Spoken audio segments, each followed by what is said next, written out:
우리 사랑하는 전교 성도 여러분, 한 주간 평안하셨습니까? 또 사모하는 마음으로 예배 자리에 나오신 여러분들에게 하나님의 귀한 은혜가 임하기를 간절히 소망합니다. 오늘은 나를 기념하라 라는 제목으로 함께 은혜를 나누고자 합니다. 사실 오늘 우리가 함께 나눌 말씀은 이 성찬에 관한 말씀입니다. 사실 성찬식을 거행할 때 나누면 제일 좋은 말씀이지만, 왜 바울이 고린도 교회에 주님이 가르쳐 주신 그 성찬의 의미를 알려주려고 했을까를 생각해 보며 우리 교회에 또 우리 신앙에 적용해 보며 은혜를 나누고자 합니다.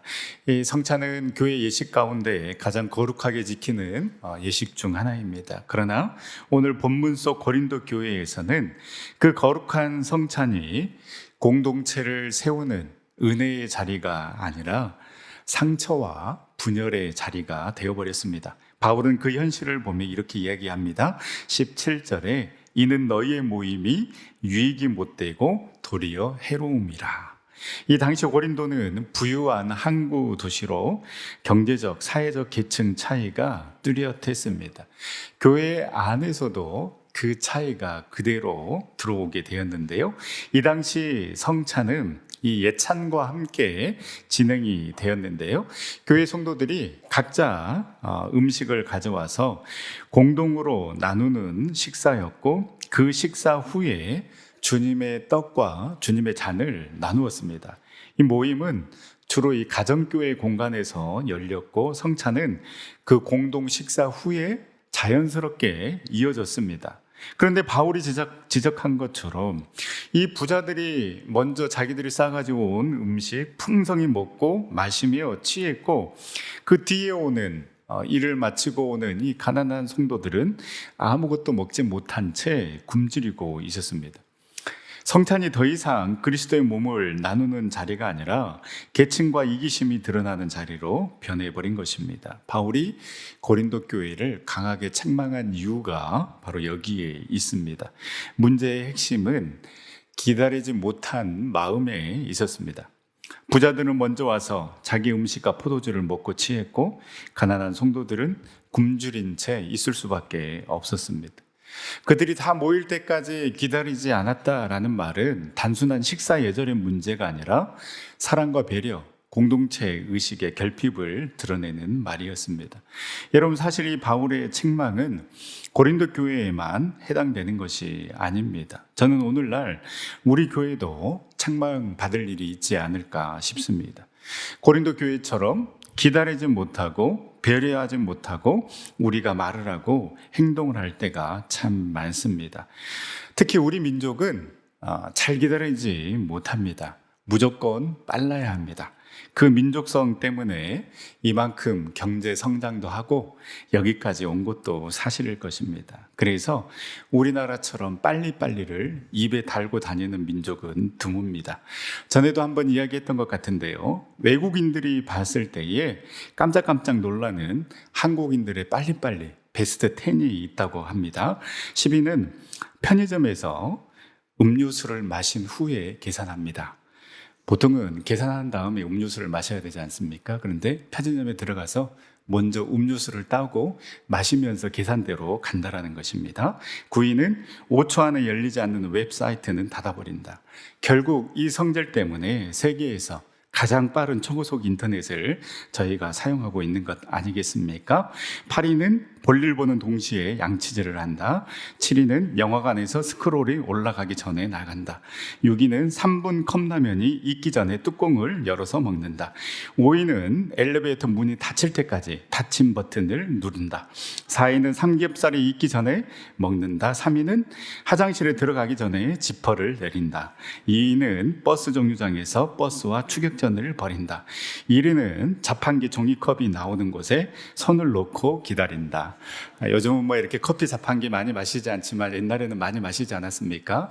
저도 그랬던 것 같은데 컵 나오기 전에 손을 놓고 이렇게 기다렸던 그런 모습이 생각이 납니다. 여러분, 방금 말씀드린 이 10가지 상황은 빨리빨리 움직이고 행동하는 개인의 모습을 보고 외국인들이 놀라는 상황입니다.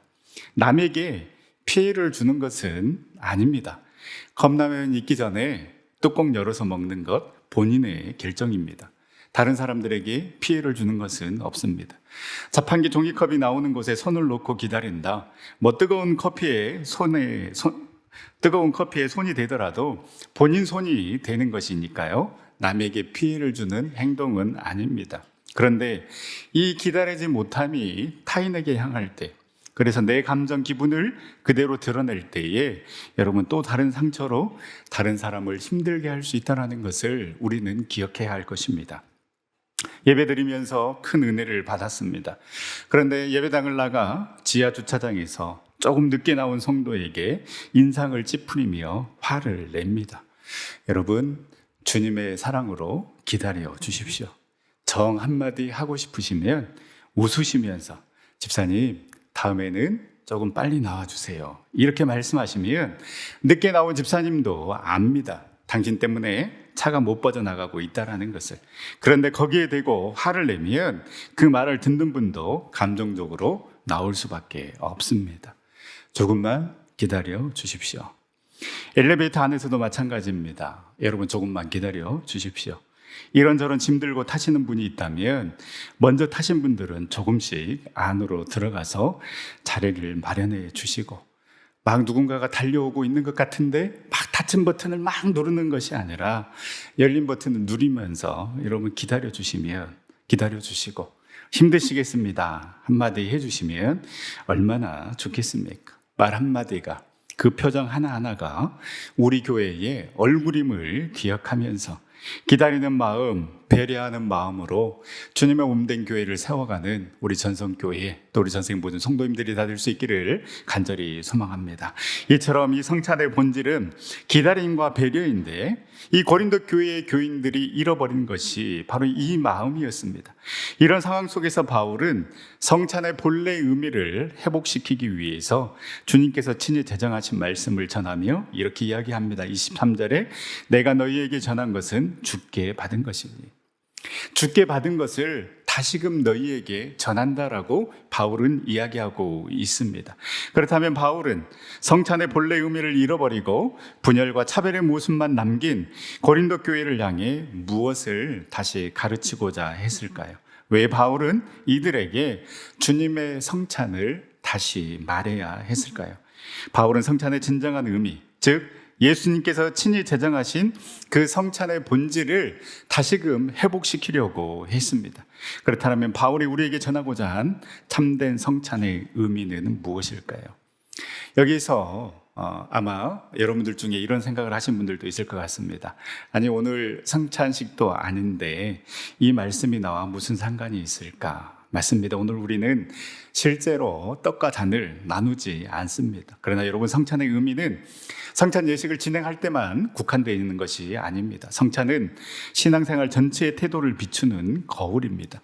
즉, 성찬은 한 번의 의식이 아니라 매일의 삶 속에서 실천해야 할 복음의 리듬이라고 할 수 있습니다. 우리가 이 의미를 붙들 때에 비록 오늘 우리가 떡과 잔을 들지는 않지만 우리는 여전히 주님의 식탁 곁에 앉아있는 제자들처럼 주님의 은혜를 경험하게 될 것입니다. 이제 본론으로 들어가서 바울은 고린도 교회 교인들에게 성찬의 정신, 본질을 회복시키려고 했는데요.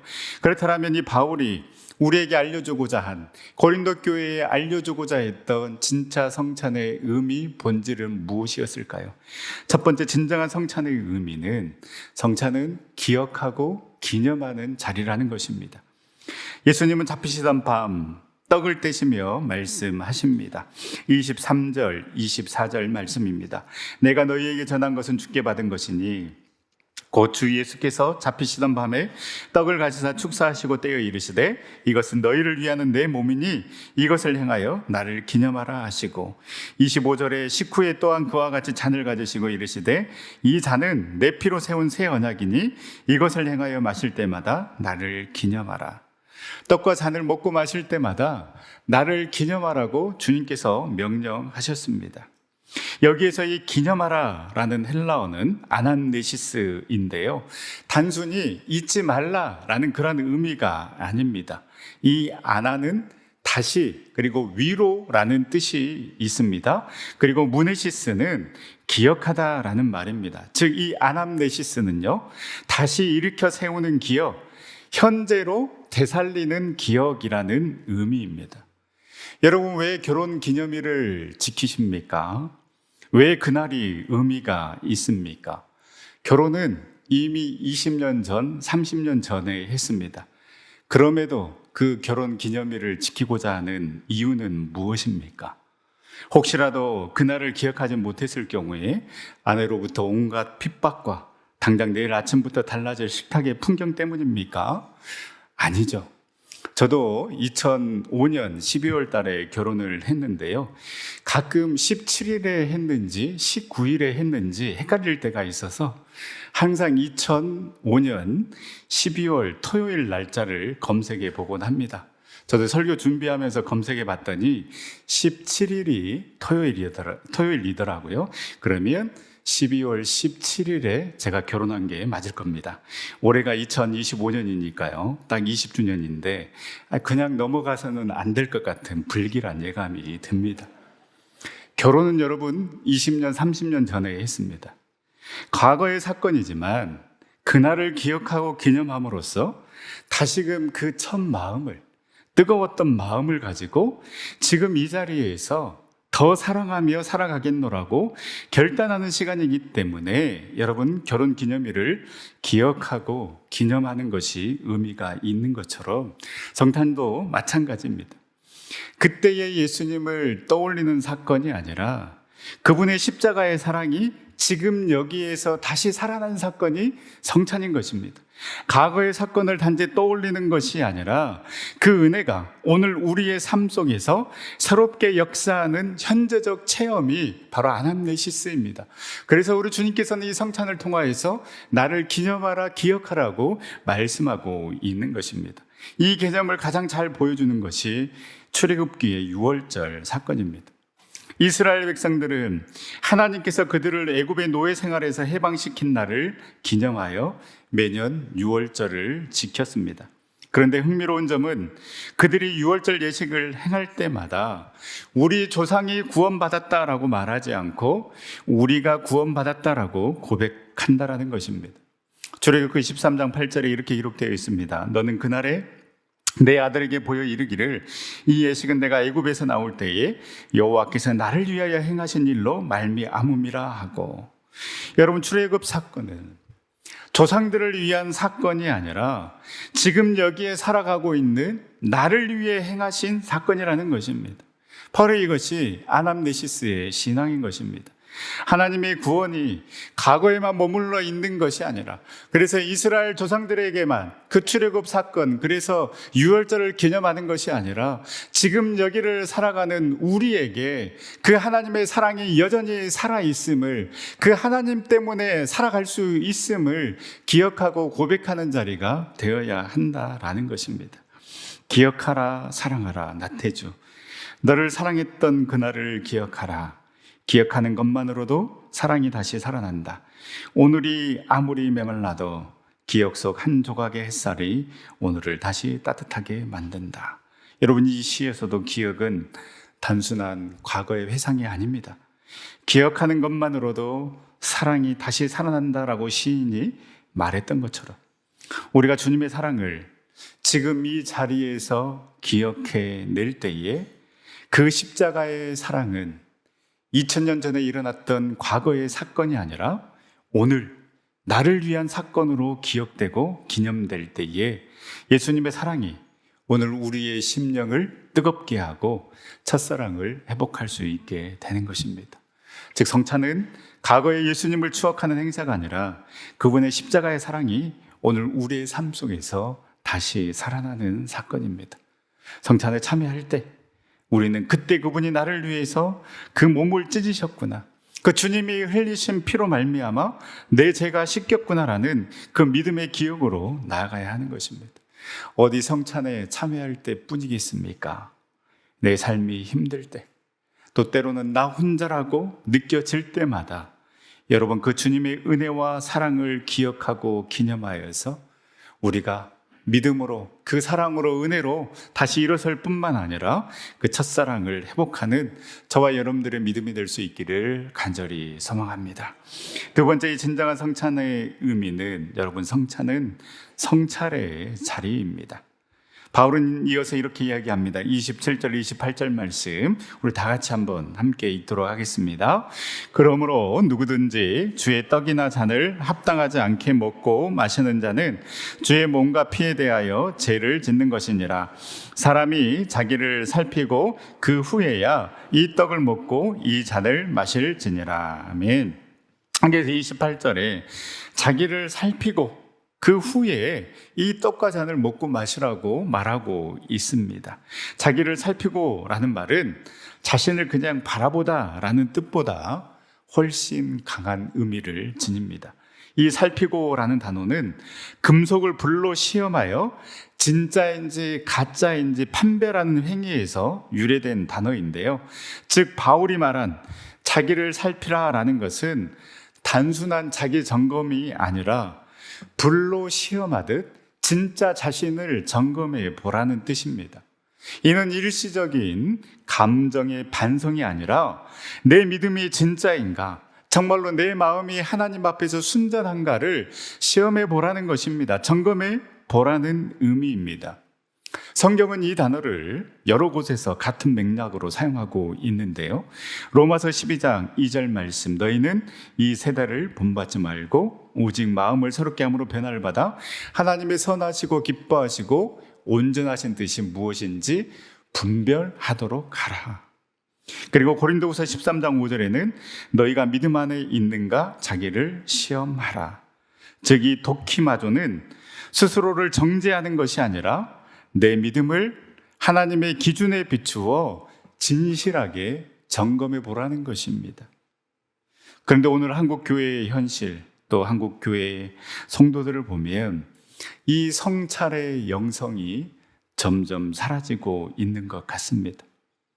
예배는 많이 드리지만 그 말씀 앞에 자신을 비추어 보는 신앙의 거울은 점점 흐려지고 있는 것 같습니다.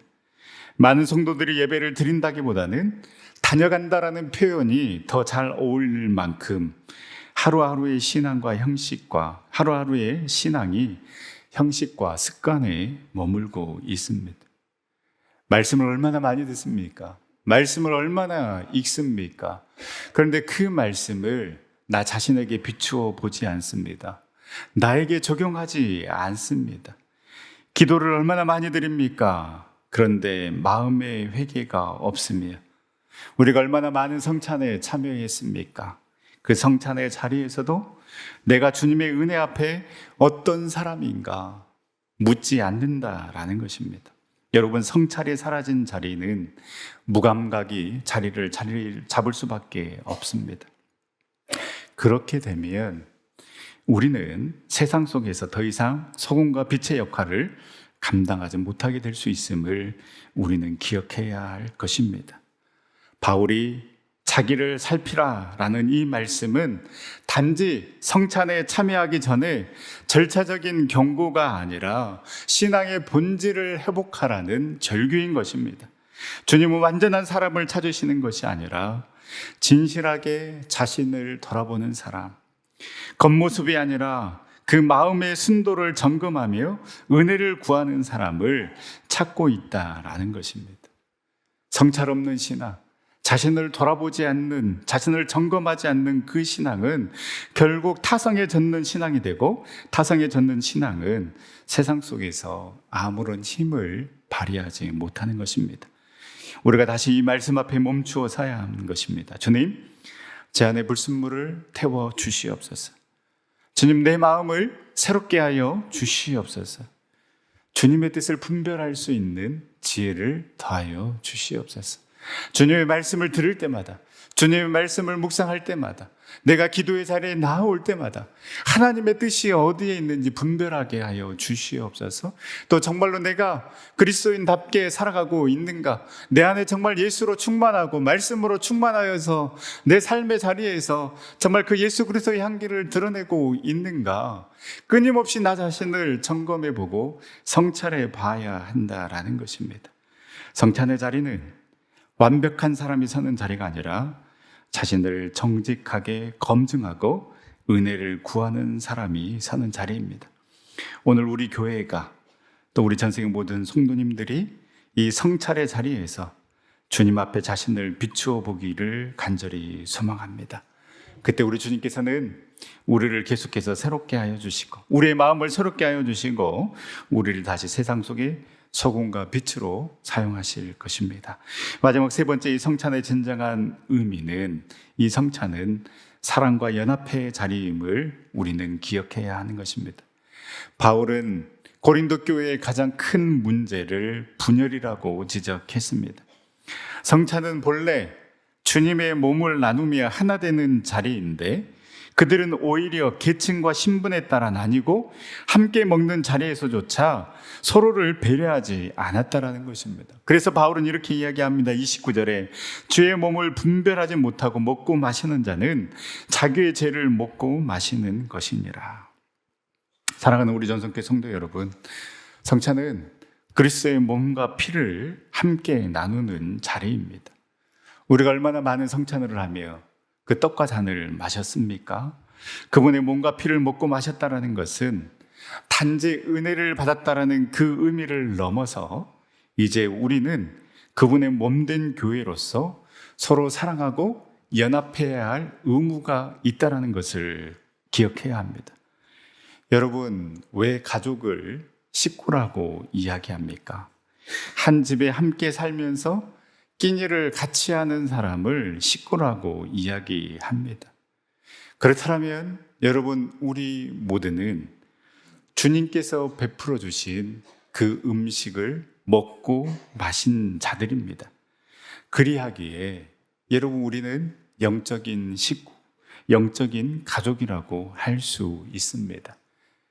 그냥 그 몸과 피를 먹고 마시는 것 아니지 않습니까? 십자가에서 우리 주님께서 당신의 몸을 찢으셨습니다. 그리고 마지막 남은 피 한 방울까지 다 흘리셨습니다. 그 주님의 몸과 그 찢기신 몸과 그 마지막 남은 피 한 방울까지 다 흘리신 그 피를 우리가 먹고 마셨습니다. 그리하기 때문에 여러분, 우리는 이제 주님의 뜻대로 한 마음으로 서로 사랑하고 하나 되어야 하는 것입니다. 주님의 몸과 피를 먹고 마셨는데, 그래서 영적인 가족이 되고 영적인 식구가 되었는데 어떻게 싸울 수 있겠습니까? 어떻게 미워할 수 있겠습니까? 성찬은 우리를 용서하신 주님의 사랑을 기억하게 할 뿐만 아니라 그 사랑을 삶 속에서도 실천하라는 주님의 명령이기도 합니다. 주님의 피로 맺어진 한 가족이기에 우리는 서로 용납하고 기다리고 품어야 하는 것입니다. 고린도전서 10장 17절 말씀, 떡이 하나요 많은 우리가 한 몸이니 이는 우리가 다 한 떡에 참여함이라. 성찬의 떡이 하나이듯 우리도 한 떡, 한 몸, 한 공동체인 것입니다. 성찬의 은혜는 개인의 그 신앙의 행위에 머무르지 않고 서로 사랑하며 하나 되는 공동체의 결단으로 이어져야 하는 것입니다. 사랑하는 성도 여러분, 성찬은 예배당 안에서 끝나는 예식이 아닙니다. 우리가 주님의 살과 피를 먹고 마셨다라는 것은 이제 세상 속에서 그분의 사랑을 살아내겠다라는 언약의 고백입니다. 성찬은 단순히 은혜를 받는 자리가 아니라 은혜를 나누는 삶으로 나아가는 파송의 자리임을 우리가 기억해야 할 것입니다. 주님께서 베풀어 주신 그 식탁 앞에 우리는 한 몸이 되었습니다. 그 떡은 나의 떡이 아니요 우리의 떡이고 그 피는 나의 피가 아니라 우리의 피입니다. 그러므로 성찬은 교회 안의 연합만이 아니라 세상 속에서 복음을 전하고 사랑을 실천하라는 삶의 사명을 우리에게 새롭게 각인시킨 것입니다. 주님은 오늘도 말씀하십니다. 너희가 이것을 행하여 나를 기념하라. 이것은 단지 떡과 잔을 반복하라는 명령이 아니라 내 사랑을 기억하며 그 사랑을 교회 안에서 세상 안에서 살아내라는 주님의 부르심인 것입니다. 사랑하는 전국교회 성도 여러분, 이 성찬의 자리는 끝이 아니라 시작입니다. 주님의 살과 피로 하나 된 우리 모두가 이제 세상 속으로 파송되어서 그 그리스도의 향기, 그리스도의 사랑을 전하는 삶을 살아갈 뿐만 아니라 이제 우리 안에서도 영적인 식구, 영적인 가족이니 더 사랑하고 더 품고 더 하나 되는 모습으로 주님의 은혜와 사랑을 흘려보내는 아름다운 복된 공동체, 우리 전성교회 또 우리 전생의 모든 성도님들이 다 될 수 있기를 간절히 소망합니다. 우리 시간 함께 찬양하며 기도의 자리로 나아갈 때에 주님, 우리가 주님의 그 성찬의 의미를 다시 새기겠습니다. 그것을 행하여 나를 기념하라. 단순히 떡과 잔을 나누는 것에 머물지 아니하고 그분의 사랑을 다시 살아내는 그런 사람이 되기를 원합니다. 우리가 주님의 보혈을 먹고 마셨사오니 이제는 온전히 주님의 그 은혜와 사랑을 흘려보내는 자의 삶을 살아가게 하여 주시옵소서. 우리를 새롭게 하여 주시옵소서. 그 마음으로 함께 찬양하며 기도 자리로 나가도록 하겠습니다.